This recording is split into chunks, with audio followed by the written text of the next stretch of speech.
Hello दोस्तों, कैसे हो आप सब।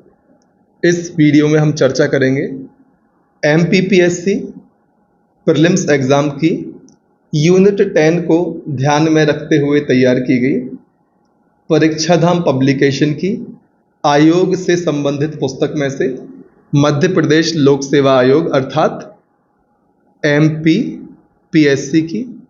दोस्तों, जल्द ही हम अपने चैनल पर एमपीपीएससी मेंस एग्ज़ाम का संपूर्ण पाठ्यक्रम टॉपिक बाय टॉपिक कवर कराने वाले हैं।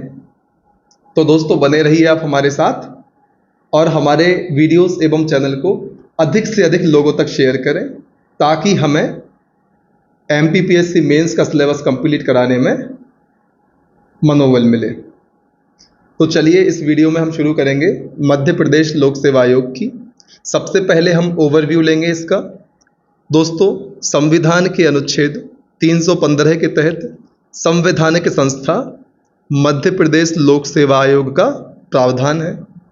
दोस्तों, यहाँ से दो प्रश्न बन सकते हैं। पहला, एमपीपीएससी का उपबंध संविधान के किस अनुच्छेद में है? तब आपको आंसर करना है अनुच्छेद 315। एवं मध्य प्रदेश लोक सेवा आयोग किस प्रकार की संस्था है? तब आपको आंसर करना है संवैधानिक निकाय या संवैधानिक संस्था। दोस्तों, एमपीपीएससी की स्थापना 1 नवंबर 1956 को हुई एवं इसका मुख्यालय मध्य प्रदेश के इंदौर में स्थित है। इसकी यदि हम संरचना की बात करें तो इसमें एक अध्यक्ष होता है एवं कुछ अन्य सदस्य होते हैं जिनका कार्यकाल 6 वर्ष या 62 वर्ष की आयु, इनमें से जो भी पहले होता है इतना इनका कार्यकाल होता है।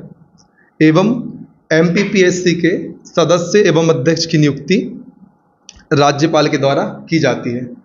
दोस्तों, एमपीपीएससी के प्रथम अध्यक्ष थे डीवी रेंगे एवं वर्तमान अध्यक्ष हैं राजेश लाल मेहरा। तो दोस्तों, एक बार हमने जिन बातों की चर्चा की उनका रिवीजन कर लेते हैं। एमपीपीएससी का वर्णन या प्रावधान भारतीय संविधान के अनुच्छेद 315 में है और एमपीपीएससी एक संवैधानिक संस्था है जिसकी स्थापना 1 नवंबर 1956 को हुई एवं मुख्यालय इंदौर को बनाया गया।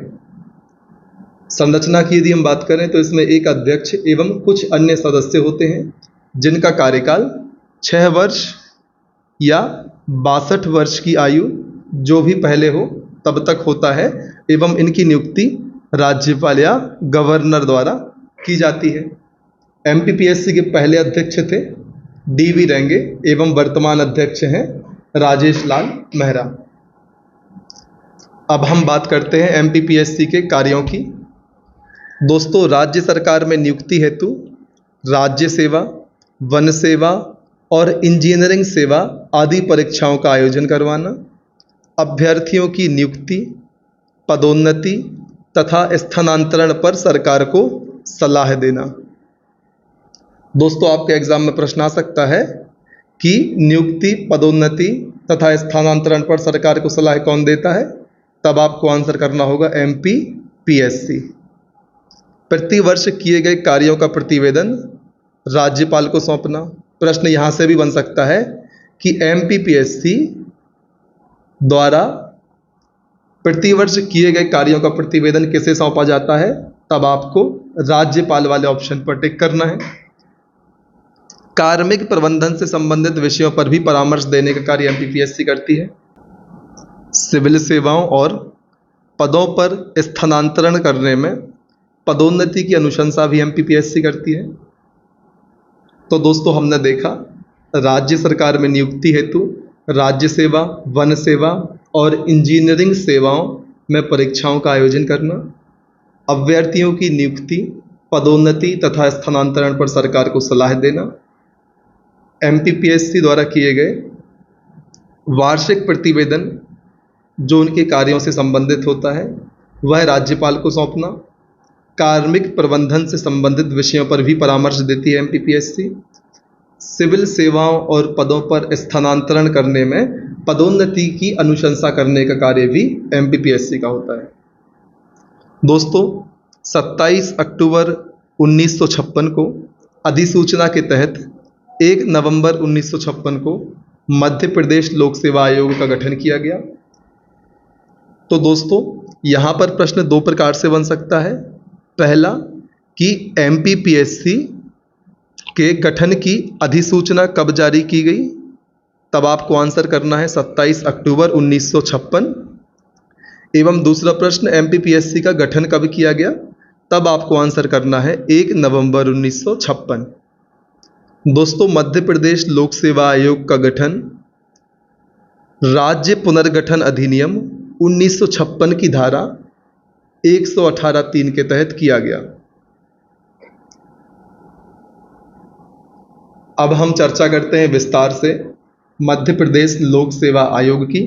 दोस्तों इसमें हम चर्चा करेंगे एमपीपीएससी के गठन की, इसकी प्रकृति की, संरचना की, नियुक्ति एवं योग्यताओं की, कार्यकाल की, वेतन भत्तों की, त्यागपत्र एवं पद से निष्कासन की, आयोग के कार्यों की, आयोग की स्वतंत्रता की, मध्य प्रदेश के प्रशिक्षण संस्थानों के बारे में हम चर्चा करेंगे। अन्य तथ्य जानेंगे। संयुक्त लोक सेवा आयोग के लिए हम एक अलग से वीडियो के माध्यम से आपसे चर्चा करेंगे। एवं प्रश्न पुस्तिका के लिए हम आपसे पहले ही कह चुके हैं, एक अलग से प्लेलिस्ट हमारे द्वारा तैयार की जाएगी जिसमें परीक्षाधाम पब्लिकेशन के जितने भी आयोग से संबंधित प्रश्न हैं उनको हम उसमें समाहित करेंगे। तो चलिए शुरुआत करते हैं एमपीपीएससी के गठन से। उसके पहले हम एक लाइन पढ़ते हैं, राज्य लोक सेवा आयोग को राज्य के प्रशासन का शिल्पकार कहा जाता है। तो दोस्तों यदि आपके एग्जाम में प्रश्न आता है कि राज्य के प्रशासन का शिल्पकार हम किसे कहते हैं, तब आपको आंसर करना होगा स्टेट पब्लिक सर्विस कमीशन अर्थात राज्य लोक सेवा आयोग। चलिए अब हम चर्चा करते हैं एमपीपीएससी के गठन की। दोस्तों 27 अक्टूबर 1956 को अधिसूचना के तहत 1 नवंबर 1956 को मध्य प्रदेश लोक सेवा आयोग का गठन किया गया। आपको यहाँ पर दो डेट याद रखनी है। 27 अक्टूबर 1956 को अधिसूचना जारी की गई एवं इस अधिसूचना के माध्यम से 1 नवंबर 1956 को एमपीपीएससी का गठन किया गया। दोस्तों एमपीपीएससी का गठन राज्य पुनर्गठन अधिनियम 1956 की धारा 118(3) के तहत किया गया। आपको यह धारा भी याद रखनी है, 118(3। एमपीपीएससी में इस धारा से प्रश्न पूछा जा चुका है।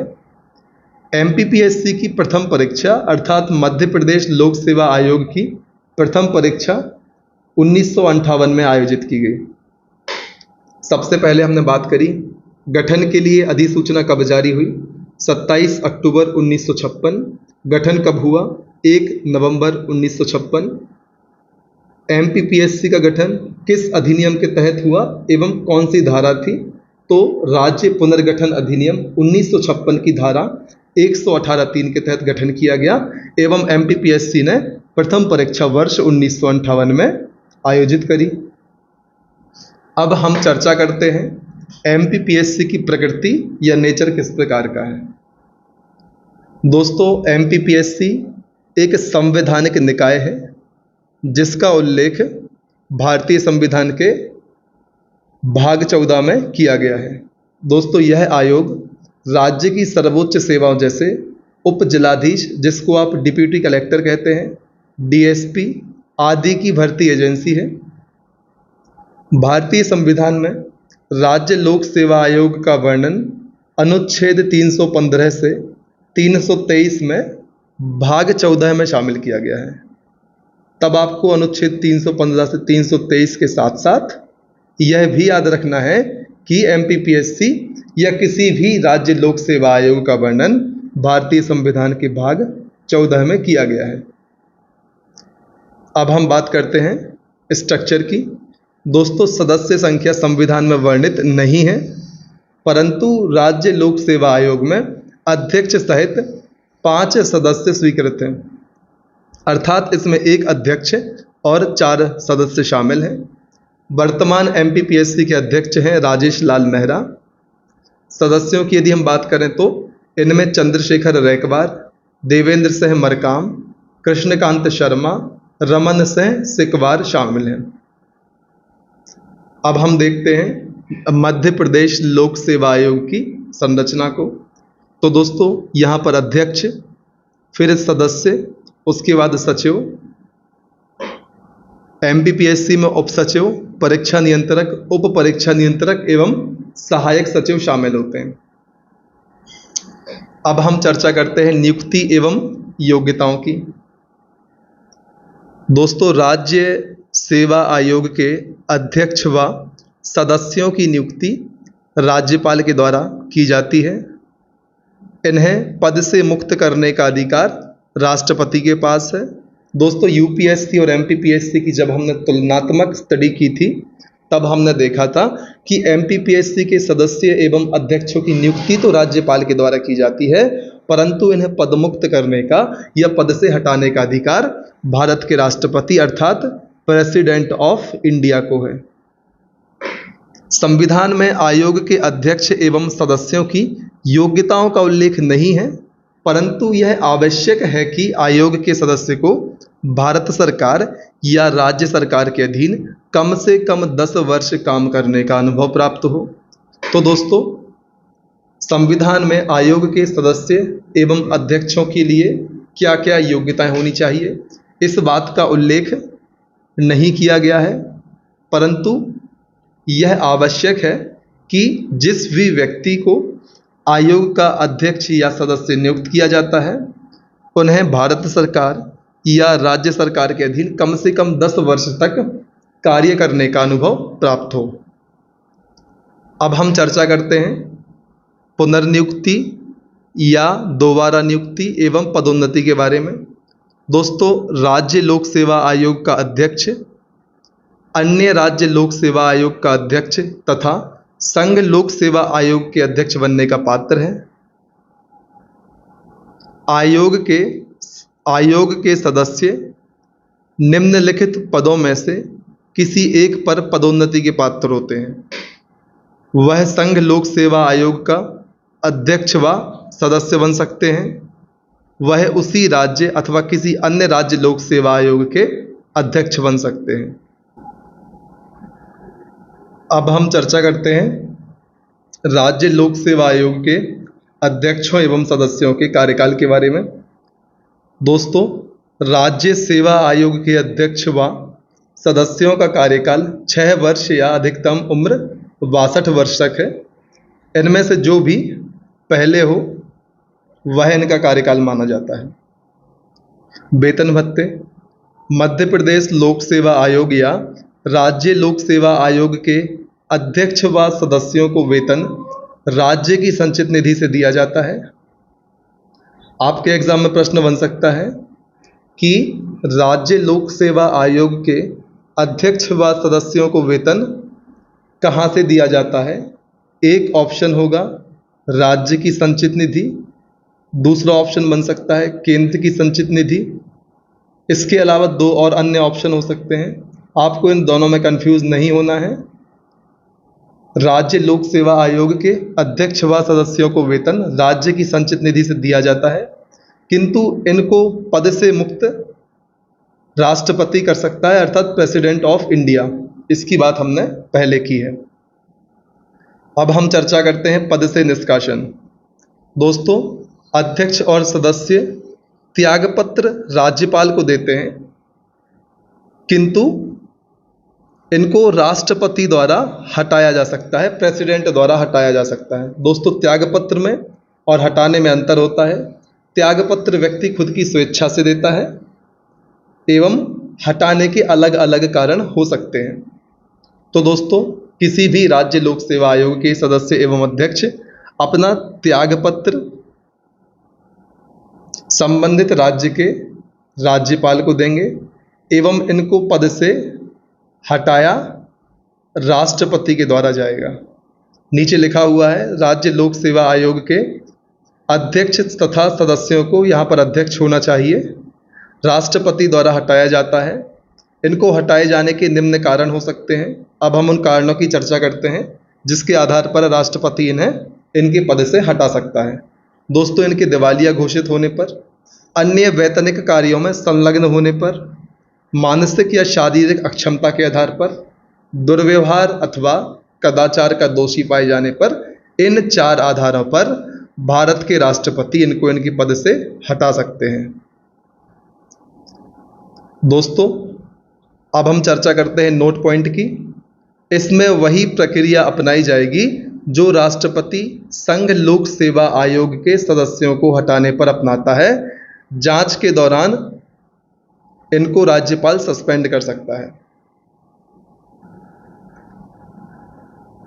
दोस्तों, राज्य लोक सेवा आयोग राज्य सेवाओं के लिए वही काम करते हैं जो संघ लोक सेवा आयोग केंद्रीय सेवाओं के लिए करते हैं।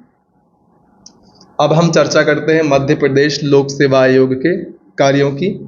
दोस्तों, राज्य सरकार में नियुक्ति हेतु राज्य सेवा, वन सेवा और इंजीनियरिंग सेवा आदि परीक्षाओं का आयोजन करवाना, अभ्यर्थियों की नियुक्ति, पदोन्नति तथा स्थानांतरण पर राज्य सरकार को सलाह देना, प्रतिवर्ष किए गए कार्य का प्रतिवेदन राज्यपाल को सौंपना, कार्मिक प्रबंधन से संबंधित विषयों पर परामर्श देना, सिविल सेवाओं और पदों पर स्थानांतरण करने में पदोन्नति की अनुशंसा करना। दोस्तों, आपसे प्रश्न बन सकता है कि राज्य लोक सेवा आयोग किए गए कार्यों का वार्षिक प्रतिवेदन किसे सौंपता है? तब आपको आंसर करना होगा राज्यपाल। अब हम चर्चा करते हैं मध्य प्रदेश की प्रशासनिक प्रशिक्षण संस्थानों की। तो दोस्तों, मध्य प्रदेश में नरोन्हा राज्य प्रशासनिक अकादमी भोपाल में है, महात्मा गांधी ग्रामीण विकास संस्थान जबलपुर, ग्रामीण पंचायत प्रशिक्षण संस्थान Amarkantak, Jawaharlal Nehru police academy Sagar, Rustam ji police college Indore, wireless training संस्थान इंदौर, वाणिज्य कर अधिकारियों का प्रशिक्षण वाणिज्यिक कार्यालय इंदौर, पुलिस यातायात प्रशिक्षण संस्थान भोपाल, राज्य पुलिस अकादमी भौरी Bhopal, Sanjay Gandhi youth leadership and rural development training institute Pachmarhi. दोस्तों, हम इनका एक बार फिर से रिवीजन कर लेते हैं। आपके एग्जाम में किसी भी प्रशासनिक प्रशिक्षण संस्थान के बारे में पूछा जा सकता है। नरोन्हा राज्य प्रशासनिक अकादमी भोपाल में है, महात्मा गांधी ग्रामीण विकास संस्थान जबलपुर, ग्रामीण पंचायत प्रशिक्षण संस्थान Amarkantak, Jawaharlal Nehru police academy Sagar, Rustam ji police college Indore, wireless training संस्थान इंदौर, वाणिज्य कर अधिकारियों का प्रशिक्षण वाणिज्यिक कार्यालय इंदौर, पुलिस यातायात प्रशिक्षण संस्थान भोपाल में है, राज्य पुलिस अकादमी भौरी भोपाल में है। दोस्तों, पुलिस से संबंधित हमने 4 संस्थानों को देखा है। पहला जवाहरलाल नेहरू पुलिस अकादमी सागर में है, Rustam ji police training college या पुलिस कॉलेज इंदौर में है, पुलिस यातायात प्रशिक्षण संस्थान भोपाल में है, राज्य पुलिस अकादमी भौरी भोपाल में है। इसके अलावा Sanjay Gandhi youth leadership and rural development training institute Pachmarhi में स्थित है। अब हम चर्चा करते हैं एमपीपीएससी द्वारा आयोजित प्रमुख परीक्षाओं की, जिसमें शामिल है राज्य सिविल सेवा परीक्षा अर्थात स्टेट सिविल सर्विस एग्जामिनेशन, राज्य वन सेवा परीक्षा, राज्य इंजीनियरिंग सेवा परीक्षा, राज्य चिकित्सा सेवा परीक्षा, राज्य सांख्यिकी सेवा परीक्षा, राज्य असिस्टेंट प्रोफेसर, राज्य असिस्टेंट रजिस्ट्रार। अब हम चर्चा करते हैं विशेष तथ्य की।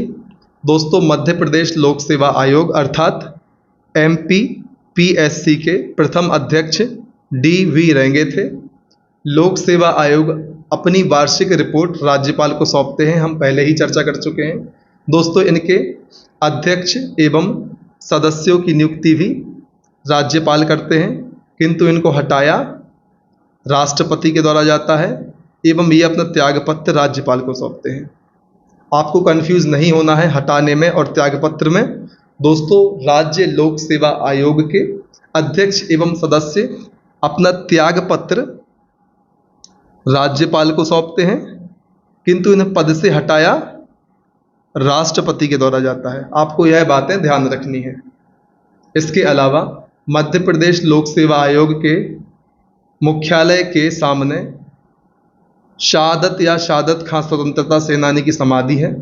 इन्होंने महू इंदौर से 1857 की क्रांति में भाग लिया। अब हम चर्चा करते हैं मध्य प्रदेश लोक सेवा आयोग की स्वतंत्रता के बारे में।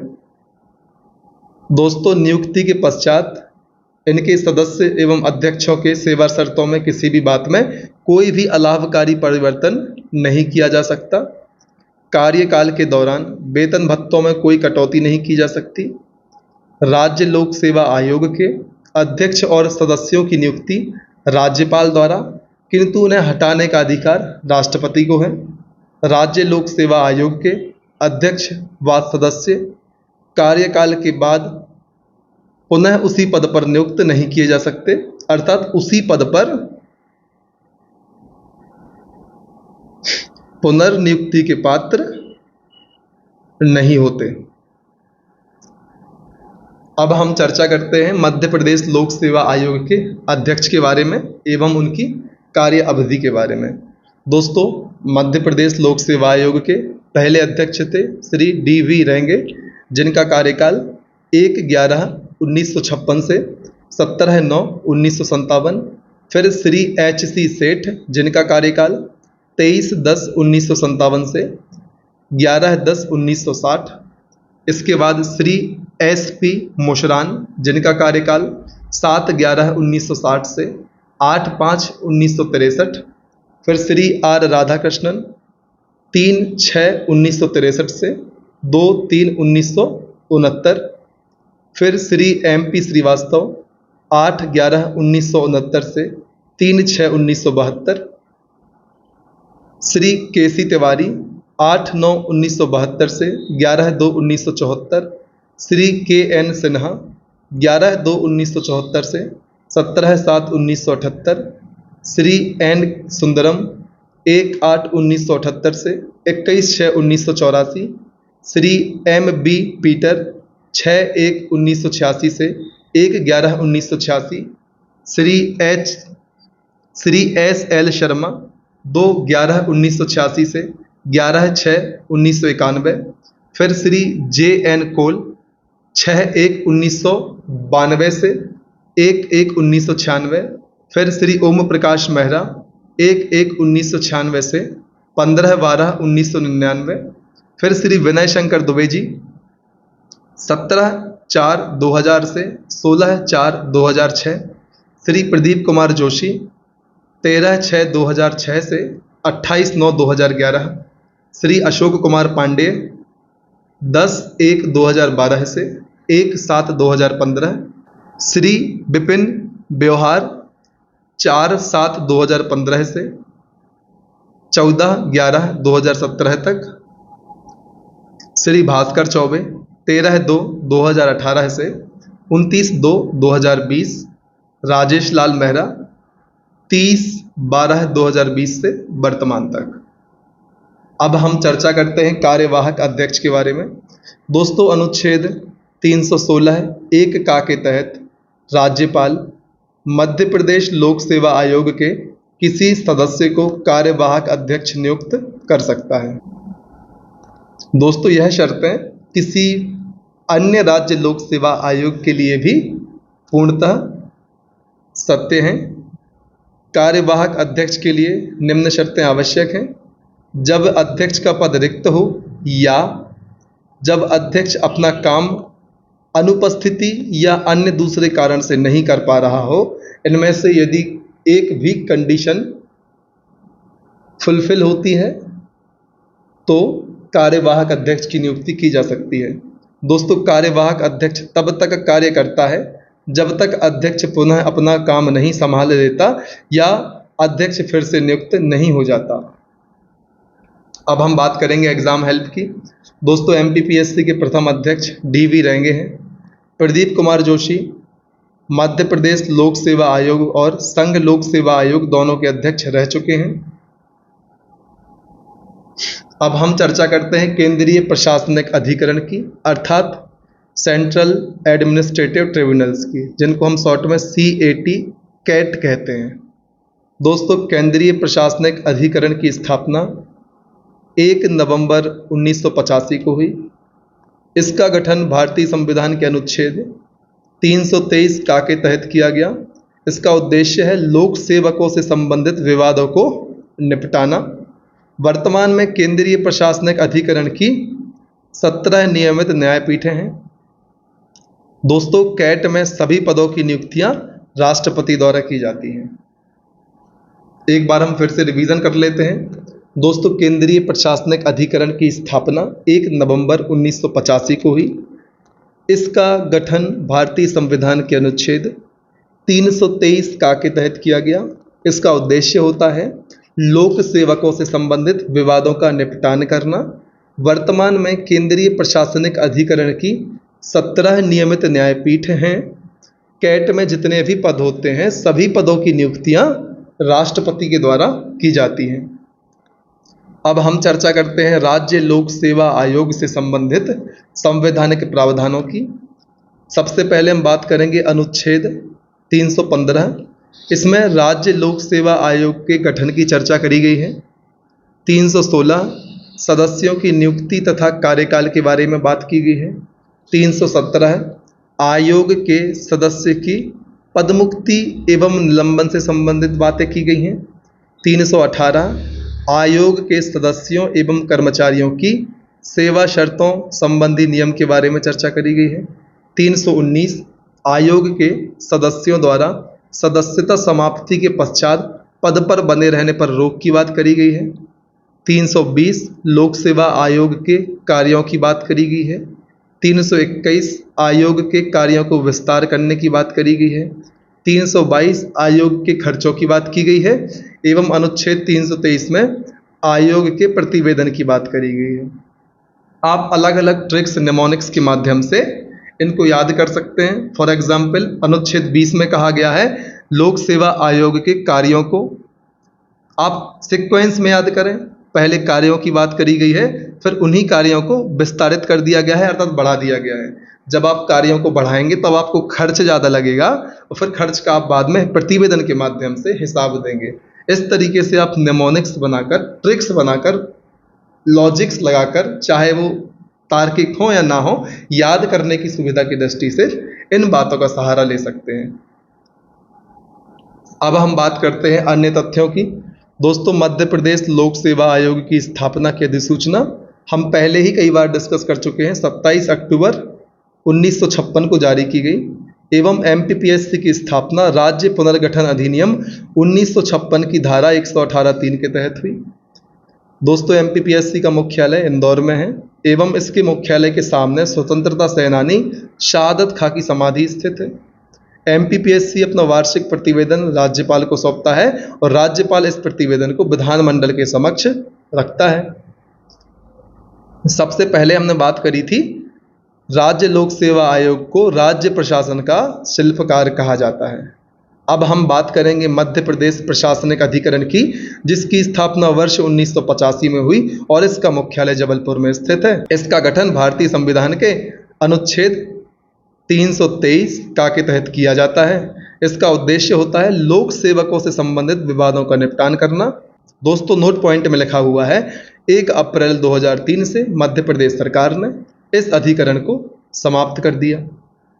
तो दोस्तों, इस वीडियो में हमने चर्चा करी मध्य प्रदेश राज्य लोक सेवा आयोग, केंद्रीय प्रशासनिक अधिकरण एवं मध्य प्रदेश प्रशासनिक अधिकरण के बारे में। दोस्तों, यदि आप चाहते हैं हम अपने चैनल पर मध्य प्रदेश लोक सेवा आयोग अर्थात MPPSC मुख्य परीक्षा का संपूर्ण पाठ्यक्रम टॉपिक वाइज टॉपिक आपके लिए कवर कराएं, तो कृपया अधिक से अधिक आप हमारे वीडियोस को एवं हमारे चैनल को शेयर करें। इससे हमें नए नए वीडियोस बनाने के लिए मनोबल मिलता है। इस वीडियो में इतना ही।